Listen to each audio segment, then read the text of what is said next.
Hello, everybody. Hi, my name is Antoinette Hunter from Amazing Growth. If this is your first time watching my video, you are very welcome. I am a teacher and a developmental intervention specialist, meaning I work with children and families. And I also give techniques and strategies on how to handle children with developmental delays, autism, and also children that are developing normally. So, if this is your first time watching my videos, you are welcome and keep watching. On today's video, I am going to be talking about types of autism spectrum disorder and the cause of autism spectrum disorder. One of the autism spectrum disorder that I am going to start with is called the Asperger's syndrome. This type was once thought to be a separate condition. Now they fall under the range of autism spectrum disorder. With Asperger's syndrome, these children don't have any problem with language. In fact, they tend to score even above average, and they do very well in language development, but they have social problems and narrow scope of interest. Autistic disorder is another one. This is what most people think of when they hear the word autism. It refers to problem with social interactions, communication, and play in children younger than 3 years old. Childhood disintegrative disorder is another one. These children have typical development for at least 2 years and then lost some or most of all of their communication and social skills. And sometimes, it can be very troubling to parents and concern to parents when that happens.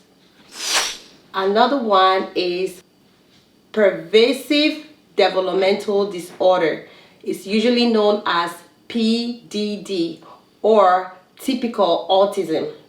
So your doctor might not use this term if your child has some autistic behavior like delays in communication and social skills, or doesn't fit into another category. Exactly why autism happened isn't clear. We really don't know the cause of autism. It could stem from problems in part of your brain that interpret sensory inputs and process language. That's what research says. Now, we have been having a lot of children with autism, and research states that autism is 4 times more common in boys than in girls. Isn't that something? So most boys have autism than girls. It can happen in people of any race, so it doesn't really affect a particular set of people. It could be ethnicity, social background, or anything. Family income, lifestyle, or educational level doesn't affect autism. Or I can say doesn't affect a child risk of autism. But there are some risk factors that you should consider when you think of autism or trying to prevent certain things from occurring. We don't really know the cause of autism, like I said before. So you want to make sure that you're understanding family backgrounds, your genetics, and many other factors. Autism runs in families. That means that it can be hereditary. So certain combination of genes may increase the child's risk of having autism.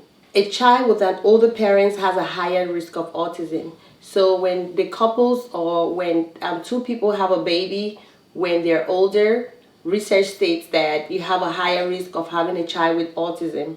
So you want to put that in mind, okay?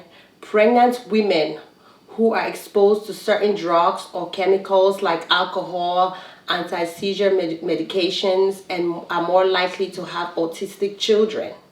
So you want to be aware and be careful with all of those things just to avoid it, even though there's no clear explanation as to why children have autism, but there are things that we can keep in mind to prevent you from having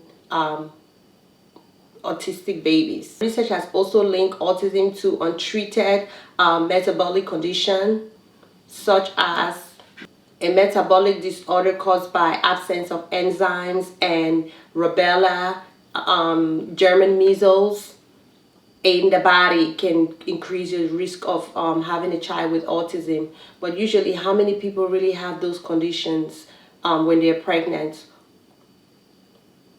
A lot of people don't, but they still end up having children with autism, and sometimes it's very hard to explain. So this condition is really difficult for us to explain as to why a lot of kids are being born nowadays with autism. So my final conclusion with autism is that the cause of autism is really unknown.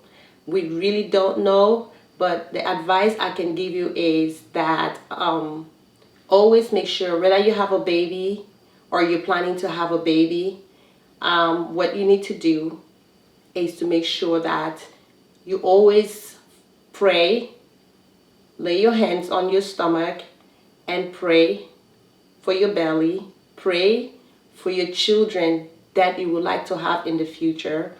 Ask God to sanctify your stomach, sanctify your womb, sanctify your children, and pray. That's all we can hope for.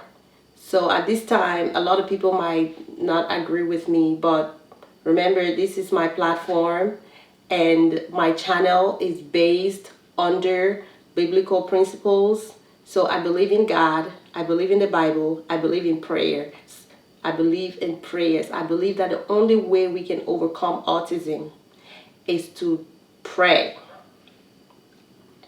and just trust God. The fact that you have a child with autism doesn't mean that you didn't pray as well. So don't take this the wrong way, that you have you prayed and then you have an autistic child. And why am I asking you to pray? You know, I'm just saying that in everything that we do in life, whether good or bad, whether it turned out the way we want it to turn out or not, in the whole process of it, we still have to continue praying, because God is the answer to everything. And keep doing your treatment, keep following up with treatment for your child.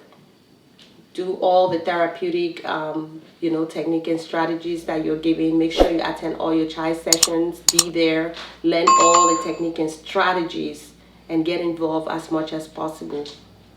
Thank you guys so much for watching this video. Goodbye.